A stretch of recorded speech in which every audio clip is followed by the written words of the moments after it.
I am familiar with it. Wow. I still worry about you, though. I do. So, we're ready? Okay. So, good evening, everyone. Thank you so much for coming out tonight. Thank you, virtual audience. This is Brad's 18th thriller, and he has been with us for every single one. So, I'm really pleased about that. Let's give him a round of applause for showing up. And he used to do them, if you remember, twice a year, which was Yeah. wow. Only Sure, I managed only a that. strong guy like you had enough stamina to actually do that. Except for 4 years, and then I was like, no more. I can't I keep know, this but it up. was great for us because we got to see you more often. Yeah. I know, but one of them was in June, which was never kind. Right. Right. So I think that this book, Dead Man's Hand, which has a beautiful cover, and if you noticed it, it's embossed, so it has this gorgeous skull, was a really, really gutsy book for Brad to write. Now, why did I say that?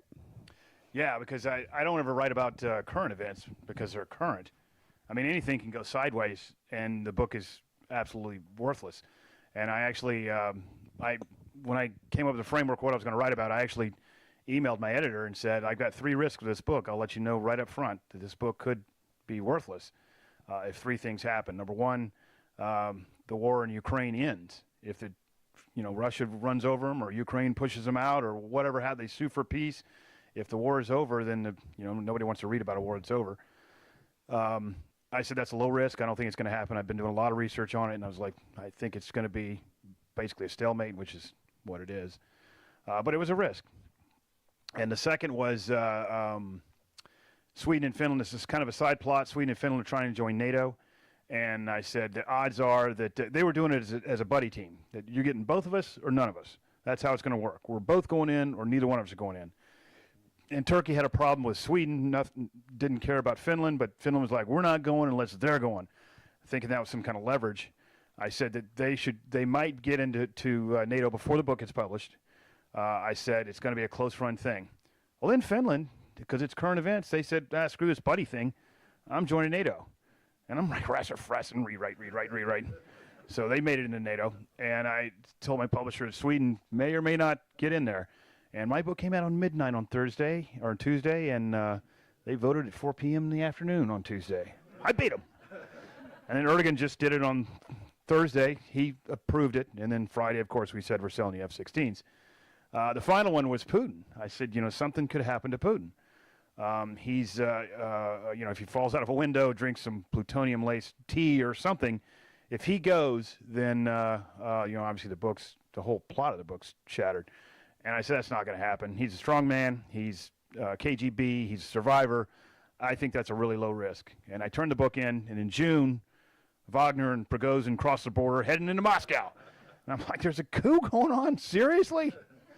So it all worked out, but it was a lot. Wait a minute. It didn't actually work out well for Wagner and No, and I got to. and Prigozhin. I said what I thought was going to happen with that. This is a side note, not about the book, but I said, he's dead man walking. That's what's going to happen. I did a couple of interviews and things like that, and I got emails. I mean, from South Africa, Australia. They're all saying I'm an idiot. Bosnia, you don't know what you're talking about. Prigozhin's there forever. I'm like, 2 months later, I'm like, well, he took a long walk out of a plane, so I think I was right on that one.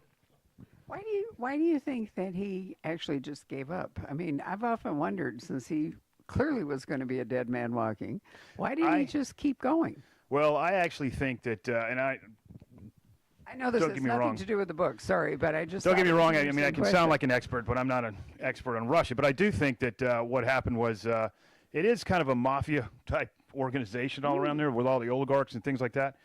And I think, because on the surface, it looks like, to me, there's a street gang that's trying to take on one of the 5 families, and that's just not going to work.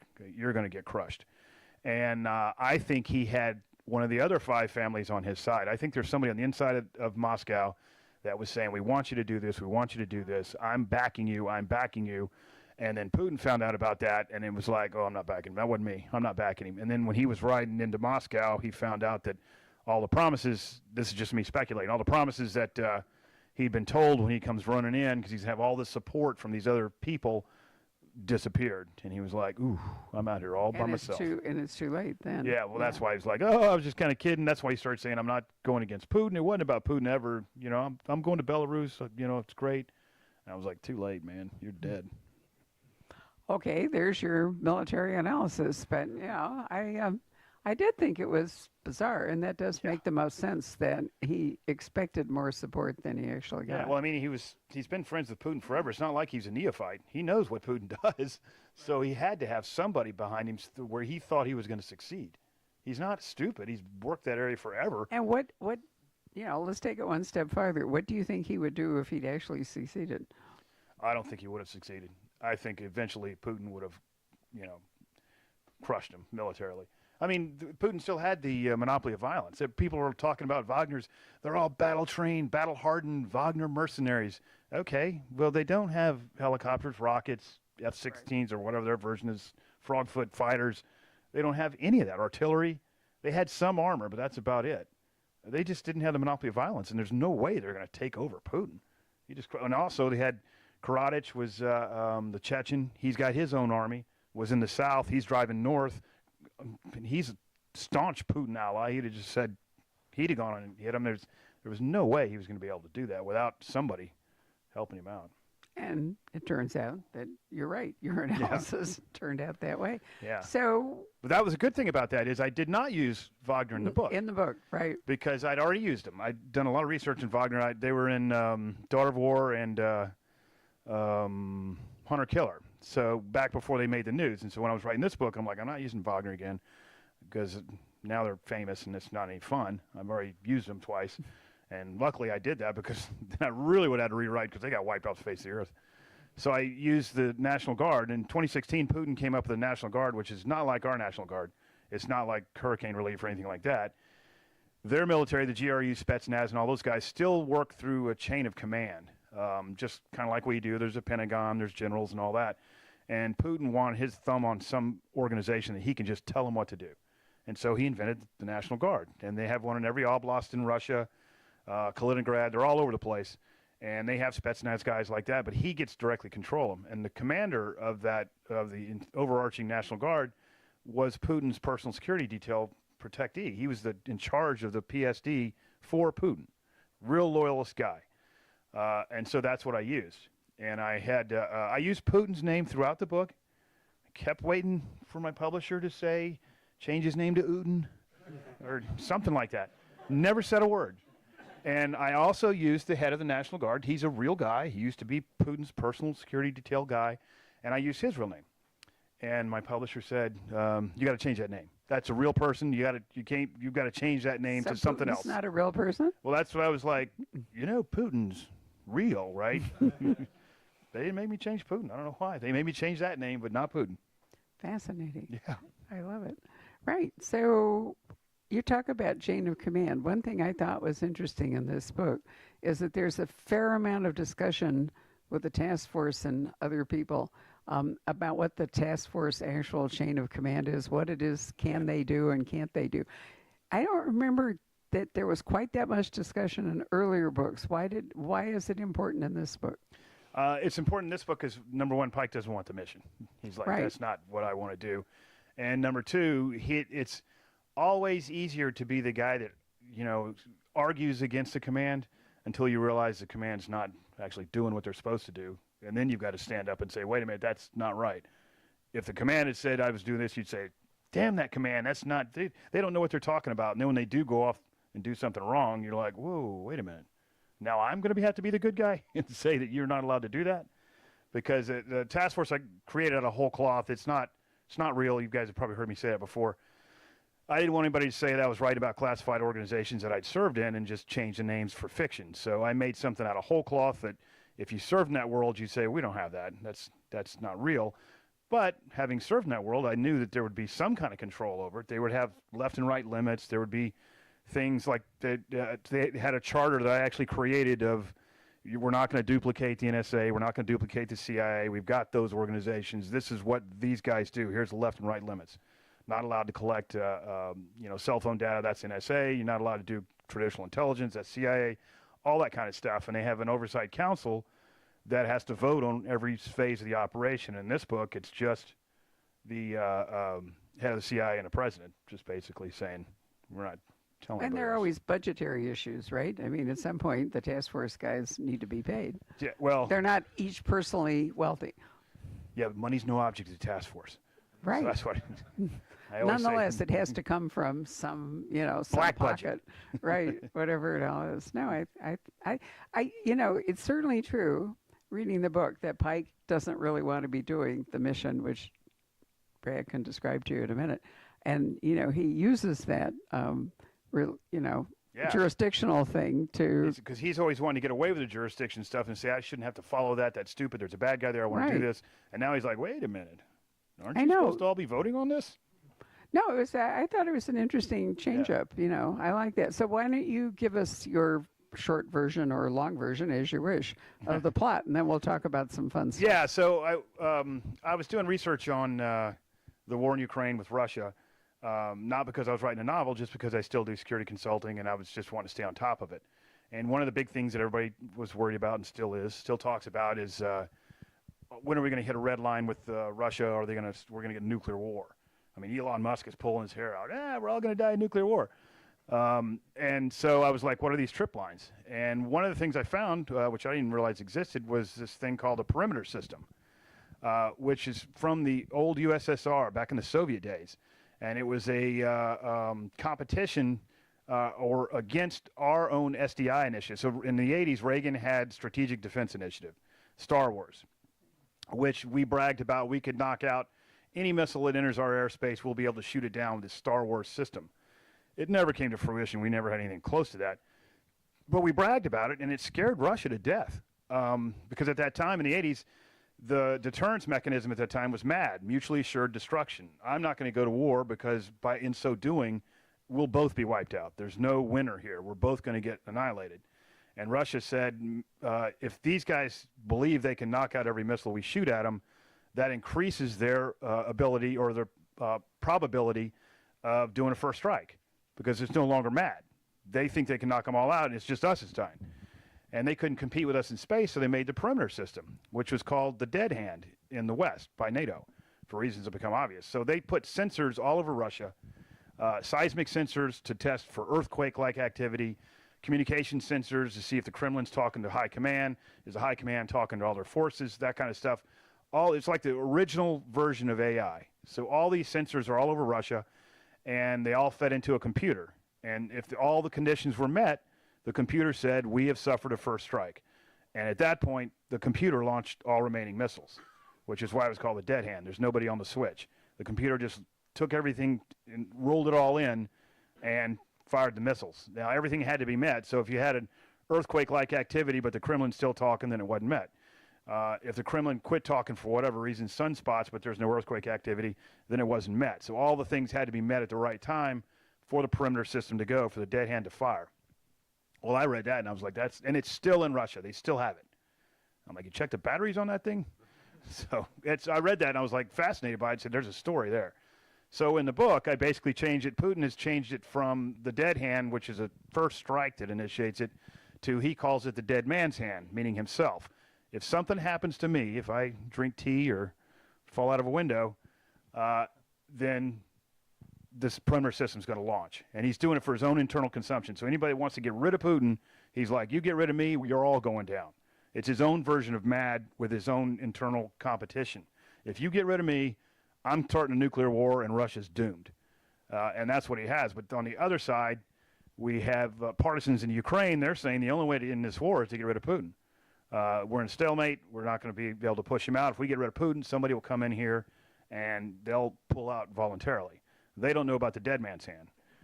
So every time we do counter-leadership targeting, we always talk about regime changes if that's an end state. It's not. There's something after that. There's always a second and third order effect to counter-leadership targeting, that if you don't think through, you're going to make a mess. And a good example is Libya. So Gaddafi's definitely a bad guy. He's definitely a jerk, a torturer and all that other kind of stuff. Arab Spring bubbles up and we say, we're going to get rid of Gaddafi. Yay, like that's going to be the end state. Well, it's not the end state. There's always a second and third order effect. And the second order effect was Benghazi. Our ambassador got murdered. They burned down the annex. They burned down the consulate. Third order effect, they looted all the armories. Terrorists went running all over the world with stuff that Gaddafi used to have under lock and key, and they killed a bunch of special forces soldiers in Niger using those same weapons. So I kind of wanted to show there's a dilemma here going on with Pike, because he would really like to help the partisans get rid of Putin, but now he's kind of feeling like I got to protect Putin from the partisans because they're going to start World War III. So the partisans, you called them the wolves. I thought that was a great name for them. So the wolves want to, as you say, eliminate Putin. But we've introduced another character who is very close to Putin and aid, and he's the guy that has the dead man switch. Yeah, he's the head of the National Guard, so he's Right. the one. Yeah. But he's conflicted. Yeah, well, he thought the whole thing. So when Putin has his 4 horsemen, he gives out the devices that'll launch these missiles to 4 people, and they don't know who they are. So They don't know who the other three right, are. they don't know who the other people are. So he's got it, but he knows there's 3 other ones, but he doesn't know who they are. Somebody's got it, and only one of them is needed for initiation. And when it first happened, it was kind of like, this is really cool. I've been selected, and this is a power broker thing. I'm one of the 4 horsemen. Everybody kind of knows it, and I can get away with what I do. And then as it starts to come close to fruition, he's like, well, they're going to nuke Russia. He's crazy. Do I really want to be the guy that presses the button and causes World War III? So he starts having second. Did he take into account that the prevailing winds blow east? Yeah. That's one of the things, if in Western Russia they send up stuff, it's gonna blow that way across Russia. It's not gonna turn around and blow across the Atlantic. I mean, eventually, but I've always thought that was something, I wondered if they even considered. The other question, you've already raised it, does anybody know if their nuclear arsenal is still actually going to work? It's so old. Well, they do. The missiles I use in here, we actually, believe it or not, the NATO code name is the Satan missile. And it's the largest ICBM in the world. It's actually the Satan II. And it's brand new. And they've got 4 of them online right now. So, those things work. They've launched them. I don't know about the older missiles they have in their submarine fleet and all that, but the Satan II is the largest intercontinental ballistic missile. I can't remember the number. It's got like 14 or 15 different MIRV warheads in it. So it's like 15 nuclear missiles once it gets over. All of those can be independently targeted, and each one of those things has 15 nukes in it when it comes, and that's a brand new missile. So yeah, I'm sure that thing works. For them. Yeah. Right. So if you were able to destroy it midair, would they all go off and it wouldn't really matter whether it hit a target or not? Sure, if you can destroy it when it's going hypersonic. We don't have anything that can compete with that. I mean, we have missiles that'll do the same thing theirs do, but we don't have anything that'll knock it out. A hypersonic missile that's got a artificial intelligence flight pattern, so it doesn't just do this. Right. When it gets at the top of its ballistic arc, it then starts doing this to get down, and it'll evade anything we've got. We have the same thing. We can do the same thing to them, but everything's a countermeasure, so it's always more expensive to stop the thing than it is to so like armor system tanks. You've got tanks, they're super expensive, and they have a lot of armor, and then we have a reactive armor, and we've got all this stuff. So anytime you spend $10 to build the armor system up, it costs you $1 to defeat it. You see that with the drones. Commercial drones right now in Ukraine are all over the place. The drone costs, at the outside, it's $10,000 drone. We're knocking them down with a $2 million missile. And each time they can figure out I can get away from that missile, it'll cost me another $5. For me to defeat them again, it'll cost me another $500. It's always kind of trying to defeat that stuff is more expensive than it is to evade it. Have any of you ever been stalked by a drone? Well, when we get to Sweden, I have been. And we'll talk about that. So we have the wolves, who are one component of this story, and they want to obviously move towards Moscow and take out Putin. Then we have the task force, who what is their mission? What is their actual mission? They get pulled in for so Sweden is trying to join NATO in the book. In real world, they were doing the same thing. And Putin wants to stop that. And he's done a lot of bad things to prevent Sweden from joining. So there's people that have burned Korans outside of the Turkish embassy in Sweden, which obviously gets Turkey all fired up. Those guys are paid by Putin. They're out there precisely to keep this thing from going. And they get wind that they're trying to assassinate the guy that's in charge of the diplomacy with Turkey. If we just put a bullet in his head, they'll have to start over. They know it won't be the end of it, but at least it'll delay it for 2 years or whatever. and they get wind of that, and so Pike's now tasked to protect that guy. But it's a Turkish guy, but then it's also a Swedish. I'm trying to remember. Yeah. There are two of them, Yeah, they're sent. The target is a Swedish guy, right? and so they want to protect the Swede from getting shot, basically. Is the Turkish guy expendable? No, well, from the threat matrix they have, that the Turkish guy isn't in a gun sight. It's just a Swedish guy. Right. So they're going to protect him. And this is early in the book, so actually that doesn't work. No, Turkish guy is expendable. Right, as it all turns out, right? So, in other words, where they're heading for is not, not the Ukraine, not Moscow, but the task force is actually heading to Sweden. Right. Yeah. So he's got two missions. So Putin gets wind of there's a GRU element. It's not this confusing, I swear. So the GRU element's leveraging the wolves to kill Putin. They want to get rid of Putin too. They just think that Putin's he's going to hurt Russia. He is going to, everything he's doing is wrong for Russia. The sanctions are starting to bite, and they're kind of pulling a high command trying to get rid of Hitler type thing, and they leverage the wolves to do it. And Putin gets wind of that, so he's got two missions for the National Guard guy. Number one, kill that guy from Sweden, so he can't join NATO. Number two, figure out who these traitors are that I've heard about. They're somewhere. Find them. And he's got two teams. One team's going to Sweden, one's going to Copenhagen. Right. And so, but task force is going to meet the team. Yeah, task force doesn't know anything about the one in Copenhagen. They're just going to Sweden to protect that guy, which is why Pike doesn't want it, because they have a mission set. Like I was saying earlier, they have a charter. We're not going to do A, B, C, and D.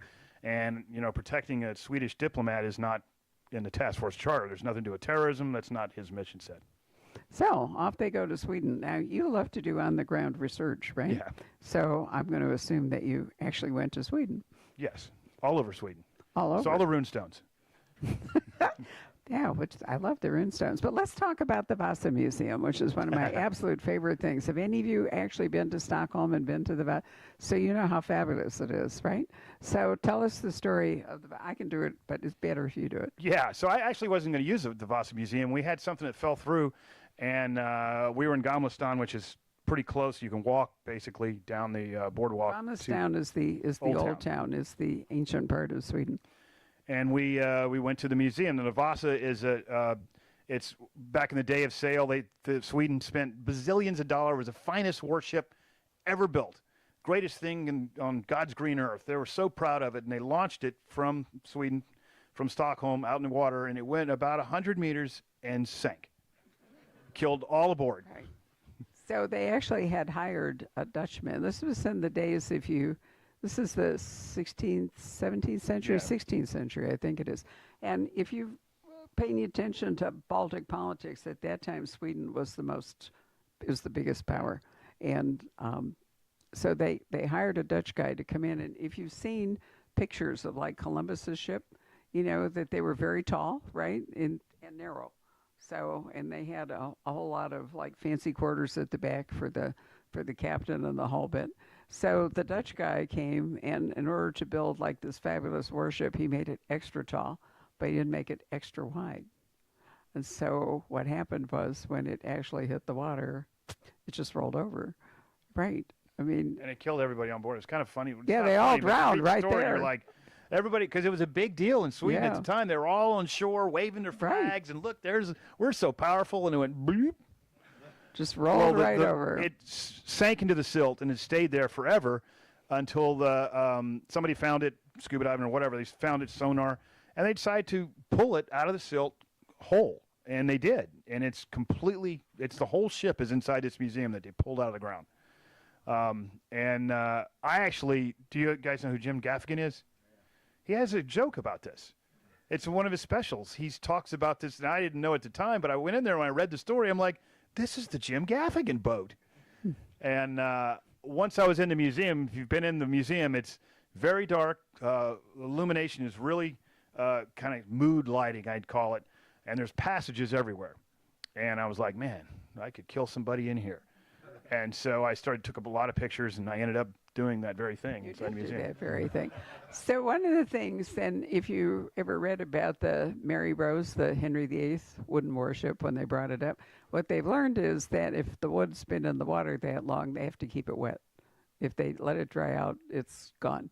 So among other things in the Vasa, they have to actually Yeah. keep the ship wet, right? Yeah, and they actually have all this. They've found a bunch of, because when they pulled the boat up, the skeletons were still in there, Right. and they have them all laid out. You know, this is boatsman's mate Bill Smith, and here's his bones, all And the way their around. jewelry and all that other good stuff. It's really a fabulous museum if you're at all interested in, ships and ship warfare and everything. It's one of the most interesting. My husband and I spent an entire day there.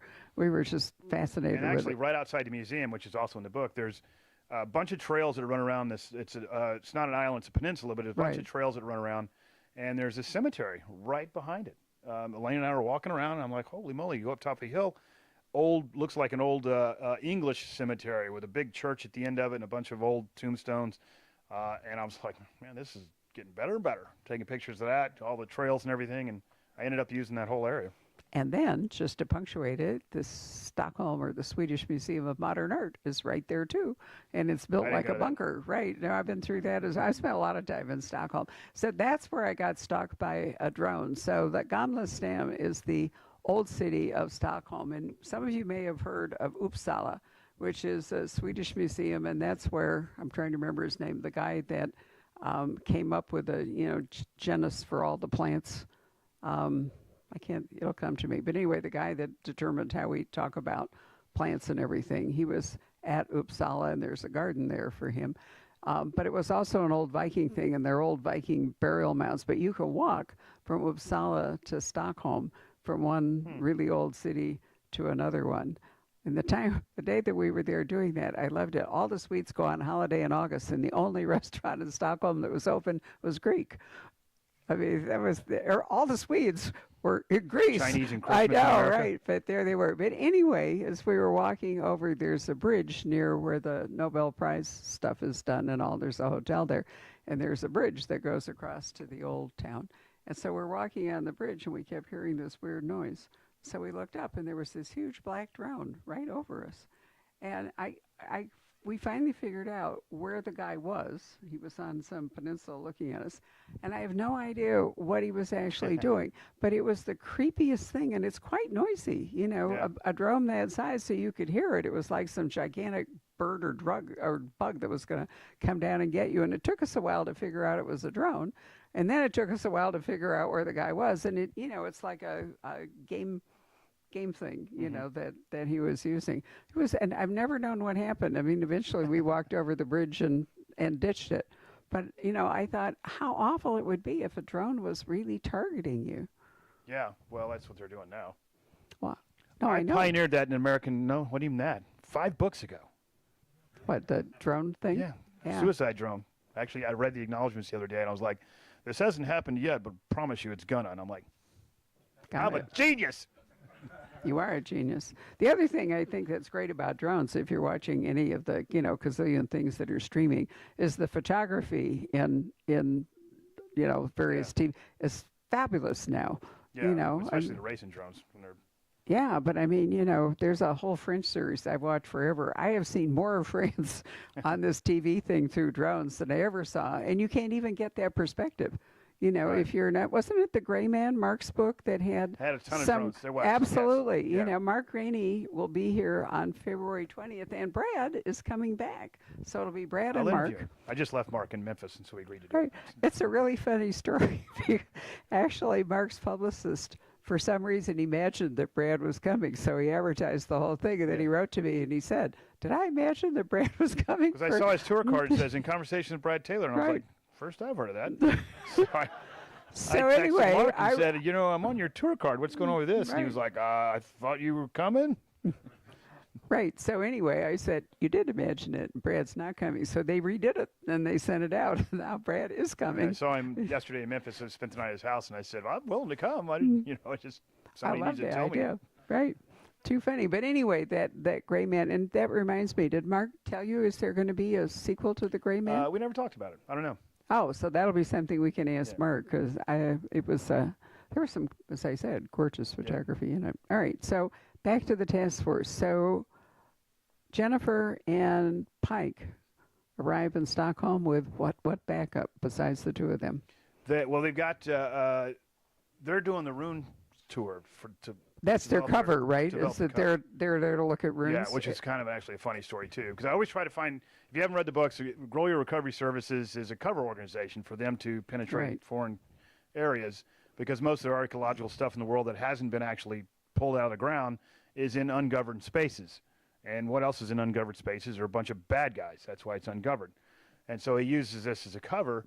And so I always usually look to find something. Why would Grow Your come in here? Right. And while I was in the United States doing the research, I said, "Oh, these rune stones. That sounds like it." In my head, I've got this vision of Stonehenge, something big. And so we decided. I said, "We're going to do the runestone tour." And you get in a car and you drive for about 6 or 7 days. No, it's about you're driving for an hour and a half, 2 hours, and you eventually into some farmer's lot where there's cows and apple trees or whatever, and there's a runestone, and it's about this big, and it looks like a giant tombstone. But that's it. It's out there in the middle of nowhere. Then you go on the next runestone. Same thing. You're driving forever, and there's another one out in the middle of nowhere. And the main reason is because people, I guess, tore them down and use them for buildings and things. Right. So they now have these individual runestones, and I'm like, that's not going to work. Nobody would ever believe that. You're going to fly a whole company over here to look at that one tombstone?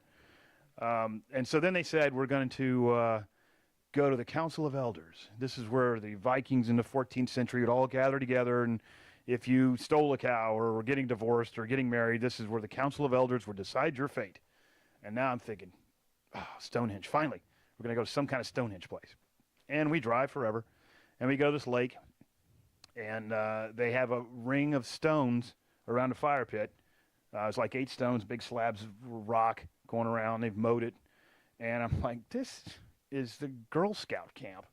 I mean, you guys are just, you laid these out like last year, and now you're telling me the Vikings used to be here. And so I was like, I can't use this. So I ended up using it. I just made sure I said that the task force came up the cover instead of Pike, and now Pike hates it because it's so stupid. But I did use it. Bravo. Do you know that actually the best place to see all that is in Newfoundland? Probably. It's a place called, what is it called?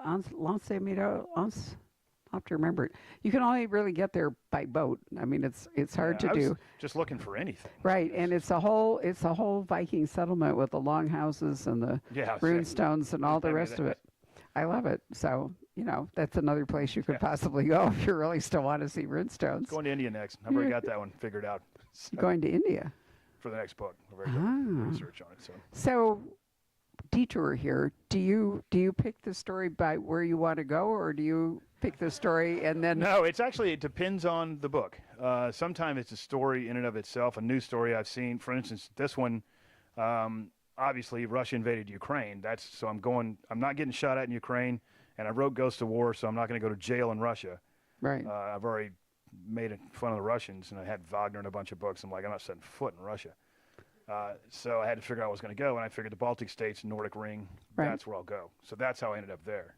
Other times, like No Fortunate Son, Elaine, my wife, said, she dictated, I'm Irish heritage and never been to Ireland. Let's go to Ireland for the next book. Okay. And I'm like, what the hell am I going to write about there? So I do a lot of research with the IRA and things like that to make that fit. Isn't it lucky that almost every place you want to go has something bad going on? They always do. Yeah, absolutely. So do you all remember, I'm terrible on titles, but the book about Taiwan that Brad wrote? American Trader. Right. And, I said to him, what an interesting update with the current election and all the rest of it. But, in another 6 months, it could all go south again or sideways. Everybody's talking about, artificial intelligence, deep fakes. I'm like, yeah, you're 2 years late. Right. I know. Okay, so what else can we actually say about Dead Man's Hand without giving anything away? The actual research we were talking about getting on the ground, and there's always things that I want to see, that I'm done the research on, the runestones being one. Big fizzle for Elaine. Yeah. There's always something that I have no idea is there. And Gamastan's a good example for Elaine. Where's Elaine? So back there. We're walking around Gamastan at nighttime, going to get some food or whatever. And Gamastan's super cool. Yeah, it really is. It's obviously been built before vehicles, so it's pedestrian only, cobblestone streets, just like a movie set, except it's a real city that functions. And Elaine sees a sign for karaoke. She says, we're doing karaoke. In Sweden. In Sweden. And I was like, well, how is this going to work out? So we go into this Irish bar, and the karaoke's downstairs. And we go downstairs, and it's you can hear them caterwauling, screaming in English, horrible karaoke. And the bar, they downstairs with these cellars, it looked like something out of Pirates of the Caribbean. It was really cool. It's obviously been there since the 12th century or something. And I was like, man, I can use this in a book. And so she did her karaoke. They clapped for her. I have a video of it. And I took all those pictures, and I ended up using the book. But I never would have known that place existed. When we got to Finland, Finland was much more modern than the other areas we'd been in. We passed one old fort going into Helsinki. It's on an island all by itself. And it's kind of an amalgamation of stuff because when they originally made it, back when they were throwing spears, and it got bigger and bigger and bigger until I think the last time somebody was there was like the 19th century. So it spans from like the 15th century to the 19th century. You can only get there by a ferry. And I think I'm going to use it in the book. So I said, let's, we plan out and we're going to get on the ferry and go. And we do. And I realize that this is logistically, it's just going to be too hard to get the task force and the bad guys and why are they on the boat and, going back and forth on the ferry. So we do the tour anyway. We see the whole thing because I actually do like looking at old stuff. And the tour guide at the very end of it finishes up. And there's people that live on this island, not because of tourism. They just have lived there for generation after generation, and they still live there. There's a little bit grocery store, school, all kinds of stuff. And he shows me on the map, the tour guide saying, here's where because we walked it all. He said, I'm going to show you where we were, and here's this bridge, and here's that bridge. And he finished up, and I'm just like, okay, I'm done with this tour. Let's get out of here because I'm not going to use this. And he says, oh, right over here is the secret tunnel. And I went, whoop. What do you mean secret tunnel? And he says, well, they've dug a tunnel from here underneath the ocean to the mainland inside Finland. It's big enough for a car. And I was like, what in the world? What's that for? And he said, well, the people still live here, and the people do want modern technology. They want cable TV. They want internet. They want power. They want all this stuff. So they ran it underneath the ocean in this tunnel. And they have, when somebody has a heart attack, it used to be you had to get on a boat and drive as fast as you could on a boat. Well, now you can bring an ambulance in through the tunnel. And I said, where's that tunnel? That's the one thing I want to see. I don't care about these cannons. I don't care about anything else. And then he acted like he was giving me the keys to the kingdom or nuclear codes for Finland or something. He was like, oh, I wasn't really supposed to talk about it. It's kind of secret and blah, blah, blah. And I said, well, just show me where it is on the map. Just point to where it starts. And he did. And then I just went back and Googled. Well, the company that built that tunnel, they're quite proud of it. I mean, there's a picture of a guy. Here's the entrance. Here's what it looks like inside. Here's where it comes out in Finland. And so I learned everything I wanted to know about the tunnel, but I never would have known that thing existed if I hadn't got on the ground, stomped around with that tour guide. Proving that actual on-the-ground research. Yeah, it does for me. Right. It really does. For instance, this is for the next book, but, every city, not every city, but a lot of cities have their own metro. But just because you have a metro, every metro is completely different. So, like in Japan, you know how many Japanese you can get on a metro? One more. I mean, that's how many. And they'll just keep cramming them in there. Switzerland's much more polite. They kind of stand there, you first, and you'll miss the train as it goes away. But I was just in India, and I would never have thought about this, but I said, I got to go see how the metro works, because it's always different. Well, in India, they all have metal detectors like TSA airport stuff, which if I hadn't known that, I mean, I'm sure I'm going to use a metro in the book, and Pike's going to run in there with a weapon, and somebody's going to send me an email. He wouldn't make it on the train with a weapon because there's nothing but metal detectors. So I always want to get on the ground to look at that. You don't really find that out in Google. If you Google metro in India, you'll get a time schedule and things like that, but nobody's going to say that they have security there. That's why I like getting on the ground. And you like to travel. And I like travel. Yeah, that's true too. Which is all good. I love it. Anything else you want to say about Dead Man's Head? No, I think I covered everything. All right. I'm going to give the ending away. So, questions from the audience? Actually, hold on. I just thought of one great question before I ask you that. So we're working towards book 20, and that's a landmark thing. So have you worked ahead past India to figure out where you might go? No. No. I'm barely figuring out It ought to India. be something really spectacular, though, right? Hopefully, yeah. So for India, I mean, because the problem with writing, when you write your first book, you've got, the universe is wide open. Right. But the minute you say somebody's got blonde hair, they've got blonde hair forever.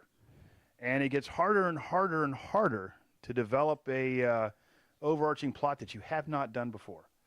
So at first Or I that was you don't have to wrench your characters out of the way you've created them in order to make it work. well for like like the big strategic problem set. So for this one, obviously it's nuclear Armageddon. So I'm doing research on India, and I'm like, this is perfect. Pakistan's got nuclear weapons. India's got nuclear weapons. There's all this stuff going on with China. It's going to be some kind of nuclear thing. And I'm like, you just did that. So no, you can't do that. Now I have to figure something else out. So it's hard enough for me to just do the next book. I certainly haven't thought to 20. Water resources. The glaciers Well, I've already are figured it melting. out. I'm not telling you what it is. I'm just mentioning it. Okay, sorry, sir. I always look at the jacket when I look at your deal, and it says Charleston. And then whenever I think of Charleston, I think of the pineapple Yeah. fountain At and then I Waterfront think Park? of Fort Sumner. And every time I go there, my friend takes me to both places. How many people have you taken to Fort Sumner? Actually taken nobody to Fort Sumter. I've been there a bazillion times, but I've never taken anybody there. Usually we're going to a bar or something, but most of the time that the people that come visit me don't usually stay there long enough to go to Fort Sumter. I do get emails all the time from people. We're coming to Charleston. What should we see? And I will say, go to Fort Sumter, or if you want to be cheap, which Elaine and I do, there's a water taxi that goes across the harbor to the Yorktown, and it's like $5. And it's just a boat ride. It's really cool. You see dolphins and everything. We take our mountain bikes, get on, go here, and go back. The Pineapple Fountain is a lot of the stuff. Well, it's 18 books now, but there's a lot of Charleston in the books, spread throughout them. I don't think I have the Pineapple Fountain. I do have the Pineapple Fountain, except it's in a short story. Exit Fee. It's an Exit Fee. Oh, why Charleston? Why am I living in Charleston? I have some history of Charleston. So my grandparents were there. My dad, my mom, everybody's from Charleston. I have a twin brother who went to the Citadel. My sister went to college in Charleston. My dad went to the Citadel. So I used to spend my summers there every year. You know, I grew up in Texas, and it'd be like, get the kids out of here. You'd go spend a month in Charleston with my grandparents. So I just love it. I call it the Promised Land. Anybody else? Lively crowd. I have a question. I was wondering, how do you come up with some of your plot lines? And the reason why I'm asking is I'm a criminal defense attorney. And so oftentimes we have to present information to a judge. Mhm. Sometimes I struggle with, how do I get this judge who's heard literally 100 cases in front Right. of me to pay attention to this thing? Clearly you're very good at this. And so how do you actually come up with those plot lines? And then what books would you suggest that I read to get better at designing some of those things? I have never had any instruction in writing, so I'd be hesitant to recommend a book about how to write something. My instruction have all been authors. I've been a voracious reader. So I've read, every genre there is. I went through a Stephen King phase, a Tolkien phase, a Ray Bradbury phase. I read crime thrillers now, John Sanford, Michael Connelly, Robert Crace. And the main thing, I can write pretty well. So in Army speak, you have strategic, operational, and tactical. So strategic is thermonuclear war. Operational is they're going to operate in this area right here to stop A, B, C, and D. And tactical is the gunfight. And when I write all that, I try to make it, there's not a lot of military speak, not a lot of, I don't want that, but you have to have some of it in there. And my wife is my first reader, so she's the one that really kind of solves that problem for me. So when I write something, and whether it's a tactical gunfight or an operational plan for what they're doing, or the strategic level of the dead man's hand itself, when she reads it and says, I don't understand what this means. I mean, to me, it makes perfect sense. I know exactly what's going on. What do you mean you don't understand? And if she doesn't understand it, then I know that my buddies that are still operating, they would completely understand it. I know exactly what Brad's talking about here, but that's not who I'm writing for. And so she refines it so that I can get it fixed that the average reader can read it. It's a lot of work is what it is. It's not, I'd like to say I could sit there and blaze this thing out, but it's a lot of rewriting and carving with a scalpel. Scalpel. Do you put it in an outline format? Do you put No. note cards? Like what it I've seen that note card thing. That is the craziest thing I've ever heard of. How do you do it then? I create what I call a framework. I mean, when I had my second book, your first book you have your entire life to write because nobody's purchased it. The second book, you're on a deadline. And so my publisher said, my editor said way back when, I need an outline for your next book. That's part of the contract. And I said, no, I'm not doing that. Not because I didn't want to, because I don't know how to do an outline. I can't do that. I don't know how to do an outline. It'll take me half the year to figure out this outline what I should be writing. So I said, look, I'll give you a framework, which is the overarching threat, where it's at, and I know the start point and the middle maybe and the end point. But I don't do anything in between. I just start writing and let it figure itself out as I go. Was your question in part about how to keep this, how to make it fresh every time so the guy doesn't think he's just hearing the same thing over and over again? Because you see, just like this, just like you're talking about, you see a lot of the same themes. I mean, I was just in court today. Yeah. And you hear the same, defense lawyer says this, prosecutor says this lawyer says this. And it seems like we repeat these same things. Yeah. How do you freshen it up? How do you keep it lively? I make sure that I mentioned this earlier about I couldn't use thermonuclear war for India. It goes all the way down to hand-to-hand fight scenes. As I'm reading the hand-to-hand fight scene, I'm like, you've used a triangle choke in 3 different fights. Come on, do something different. You go back and rewrite that. Gunfights the same way. I don't want the same thing. And, some things, if I was really going to be realistic, I try to find a different way to find the bad guys each time, technologically wise. There's billions of ways you can do it. But in the real world, the truth of the matter is it's a damn cell phone. You cell phone. I mean, that's smartphones. I can do so much stuff with a smartphone to find somebody. But then somebody's, it's the old smartphone thing. You just throw that out there because you're lazy. And I want to write back and say, every time I have a gunfight, they've got guns. That's so damn lazy. I'm going to have a rubber band gun next time. So so I always change it. I don't do the cell phone thing every time. I'm trying to figure out what other way I can do it, which takes a lot of work just to make sure it is fresh. So I don't get the email, it's cell phone again, you're lazy. I've often thought that if any of the bad guys that need their crooks actually read crime fiction, they would know to leave their cell phone at home. Yeah. But somehow or other, well, they could figure out there's a lot of things they can do. It's amazing what they can do with a cell phone. Ask the guy who killed everybody in Idaho. He did leave his cell phone home. Didn't do him a lot of good. There's just a ton of things they can find from a cell phone. It's so scary. I'm almost to the point where I'm deleting all my apps because they're just spying on you relentlessly. Do you have a question from the audience? You're standing over there, so I feel like you must step out so we can see you. Well, yeah, actually, my question is, do you happen to recall the Jim Gaffigan joke? It was about he may have said the actual name of the boat, but he does a whole setup. He's doing a foreign, if you want to see it, it's the foreign tour he did. Okay. And he's telling people that when he was in Sweden, here's what happened. He goes through this whole thing about this boat, and then he talks about it sinking. It's hilarious. But I never really paid any attention to it because I'm never going to Sweden. Well, then I'm in Sweden. I'm like, this is the Jim Gaffigan boat. And he did a whole joke about it. It was really funny. That's awesome. Okay, Jordan would like to know, other than Pike and Jennifer, who are your other favorite characters to write? And also, are there any shows or movies in the works? For the answer to the first part, would probably be Aaron and Shoshana. They're not in every single book, but they come back quite often. They're the most fun to write. As far as the movies, that I have no idea. I get nibbles all the time, and I say the same answer every year. There's 3 things I need to know. Number 1, are you really making a movie, or are you just going to buy the book? Because there's a lot of times that they had Olympus Has Fallen and White House Down. Those movies came out within 2 months of each other, and the studios are kind of like, we got the same damn movie out here. So when someone wants to do, somebody comes to you and says, we're doing a 10-pole Jason Bourne type thing with your books, well, they're going to buy every book to the left and right of me. So there's no competition when a movie comes out. And they have no intention of making a movie. They just want to lock the rights up. So the first thing is, are you really making a movie? Number 2 for me is, can you really make a movie? Because people tell you all the time, you get all the resume, the curriculum vitae is just impressive as hell. I did Unforgiven and all this other kind of stuff. And you're like, I think he was the caterer. He literally worked on the movie, but I think he's the guy that served them hot dogs.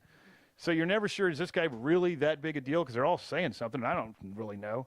And then the final thing is, are they going to be true to the ethos of the books? And I understand they have to change things. I have no problem with that. They're going to fix it to make a movie. But as long as they stay true to the ethos. And I've been kind of, there's only been 2 times when I had a guy that I was like, okay, I think he's going to do it. One of them actually was the furthest along, and then Me Too hit, and he got hammered for sexual harassment. He was out of Hollywood. I was into that deal. And the other one just kind of fell through. It just goes in limbo. We were talking about The Gray Man earlier. I'm still Mark's Thunder. Mark and I were debut authors about the same time. And he optioned The Gray Man in 2009. And that's how long it took for that thing to hit the screen. So I guess to make a long story longer, no movies in the works. Plus, it's been complicated by the writer's strike and everything. Yeah, so that's true too. There's That's a big backup although now. they're using that as an excuse for everything now. Everybody that I've been talking to is like, "The writer's strike's really hammered me." I'm like, all right. Is it Amina or Amina? Yeah. Going to become a part of the task force anytime soon? I don't know. She's causing me fits. For the book I'm writing right now, book 19, she's overseas doing foreign exchange student stuff, so she's out. So if you haven't read the books, Amina was she was in the book Daughter of War, and she was supposed to exit on chapter 4. She's exiting stage right. And that's the end of that. And I give 100% to each individual book, and I never think about the repercussions. Some people consider and say, I'm going to drop this in this book, and 5 books from now I'll pull it back out. That's not how I operate. I write this book, best book ever. And I got to chapter 4, and I liked her too much, so she took over the whole book. Well, then when you're writing the next book, you're like, well, Amina exists now. What am I going to do with her? She's there. She's a live, living person, and people are going to ask me, what happened to Amina? And I have not really figured out what I'm going to do with Amina. I'm still trying to figure that out. She won't be ignored. No, she won't, because I don't want to get the nasty emails. That's all I've got. Anybody else? Come on, guys. You're being so quiet. Oh, I'm a really big fan of your books. So when you do research, do you kind of write down all the research you need for your books, or do you just kind of print in a file for your research? Or? So what I'll usually do is I start out just reading a ton of books. Every book I can find on whatever I think is close. For this case, it's pretty easy. There's a lot of books out about Ukraine. There's a lot of books about Russia. There's all kinds of books out there. And then that'll formulate what I'm thinking about, what I'm going to write about. And then when I get on the ground, I just do a bunch of research on what I think I want to see. And then that's just nothing but pictures. And they're not any good pictures. I take a picture of what I want to see all the way around, because there's nothing worse than getting back and you're saying, man, I really want to use this place. And then you realize you didn't take but one picture and you can't find anything else. But I'll take pictures of everything outside, around it. So if I was going to use this store, I would take a picture of everything in here so I know what the floor plan is. Then I would go outside and take a picture of the street sign right next to it so I can find it on a map later. And then I'll take a picture of the intersection, the closest intersection. One of the things I didn't use in this book, but when we were doing the Runestone, just driving around, doing nothing, we passed by an airfield. It was obviously, it was a dirt runway that had a windsock. That was about it. And I was like, holy moly, I can use that in the book. There's an airfield right here in the middle of nowhere. I can land a plane here. I wasn't sure how I was going to use it, but I knew I was going to use it. So I took a picture from the moving car of the airfield, but I have no idea where we are. I mean, we've been driving for hours. We're somewhere in the middle of Sweden. And as we went about 2 miles down the road, there was a bus stop. I took a picture of the bus stop. Then when I got back to the hotel room, I Googled the bus stop name. Boom, I found that. Well, now I can find, using satellite imagery, that airfield. So a lot of the pictures don't make sense to anybody, but they make sense to me. And then when I get home, I start doing the writing process. And then if you looked at my computer right now, there's probably literally 45 or 50 tabs that are open. Most of them there's a lot of Google Map tabs. There's a lot of just all kinds of tabs. I'm writing about India, and so the Indians just whacked a guy in Canada, a Sikh separatist. Right. They tried to kill 2 people in America. So I've got all those articles up because it's fresh news, so I can talk to them. And then the research just goes on and on as I'm writing. so Patrick has another question, but it occurs to me that the ability to take photos on your phone and Well, I use don't use my Google, phone. well, whatever you're taking photos with, and Google Maps make just a gigantic difference. You would have had to write perhaps, Yeah. all kinds of notes. Yeah, And I mean, I have a maybe- dedicated camera for it because the phone, I can't zoom in. There's all kinds of things I can't do with a phone. And people always say, leave, like there's areas where you're not allowed to take pictures. no photos allowed. A good example is I put Christiana. Have you been to Christiana? It's this hippie culture, bunch of hippies. So I'm going to Christiana because it's in really cool. Copenhagen, right? Yeah, it's in Copenhagen, and it's basically an old army base in the 1970s. They closed the army base down, and they just, Copenhagen, they said, we're not going to use this army base anymore, but it still existed. It's just a bunch of abandoned barracks. Well, a bunch of hippies moved in, planted a flag, and said, this is a free state of Christiana, and they've never left. They're there right now, and they sell drugs everywhere. They have signs that say, don't take any pictures, which is ridiculous. It's like everybody's, they all look like stray cats. They're just kind of laying there, all out in the sun. And I was like, I'm definitely using this, because if they aren't checking anybody's passports, if I want to infiltrate a bunch of Russians, I'd do it through that area. So I ended up using it. But if there's areas that say, I'm not allowed to take pictures, they'll see you with a cell phone. But if you put a GoPro on your belt and turn the lights off, I can walk wherever I'm going, and nobody knows I'm videoing the whole thing. And then when I get back, I just take a picture out, cut it out. Here, I got this. Do you ever actually go anywhere just for fun? Yeah, well, actually, when we go somewhere for fun, it ends up making it in a book.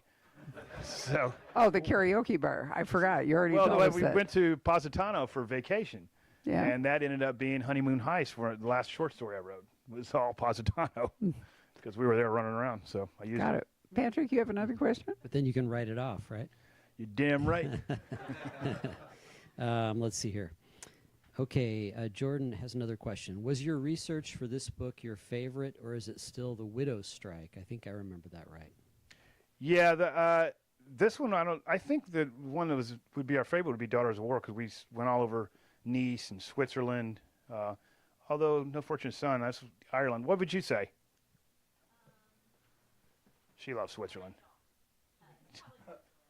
So the Widow's Strike was a lot. We did a ton of stuff for the Widow's Strike. We went to like 6 countries at one time.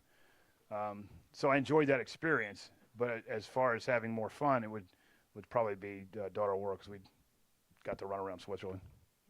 That it? All right. Well, oh, wait, John, you have a question. Yay. Brad, go back to the movie deal again. If it met all 3 of your points, and maybe I should ask your wife rather than you, who would you see, what actor could you see playing? Oh, you'll get the same answer from her. We don't answer that question. You don't answer that. I learned early on, way back in 2011, when you're reading the book, it's you're the reader. You have your idea what who should play him. That's just because I wrote the book doesn't make me right.